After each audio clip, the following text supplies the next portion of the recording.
By its nature, a lease is a diminishing asset, so if you own a leasehold property, you'll want to protect the value of your investment.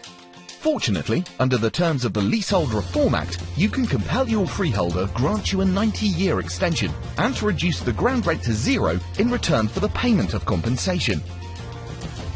To assist in agreeing the level of compensation payable, a valuation will need to be prepared as the basis for subsequent negotiations.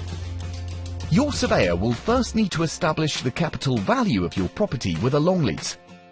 This will typically require a site visit followed by a review of recent comparable sales.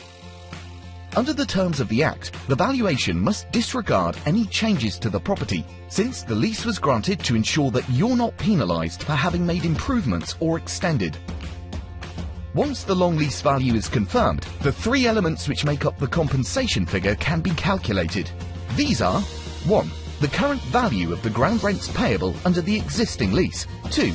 A sum to compensate your freeholder for the fact that he will not get the property back for an additional 90 years. 3. The marriage value. In simple terms, marriage value is the amount by which the property increases following the lease extension and is split equally between you and your freeholder. If the remaining term of the lease is greater than 80 years, the Act determines that the marriage value is removed from the compensation figure. It therefore becomes considerably more expensive to extend a lease once the remaining term falls below that critical point. Once the valuation is complete, you have two options: to arrange for your solicitor to serve a formal notice on your freeholder, or to approach your freeholder informally in the hope of a swift resolution.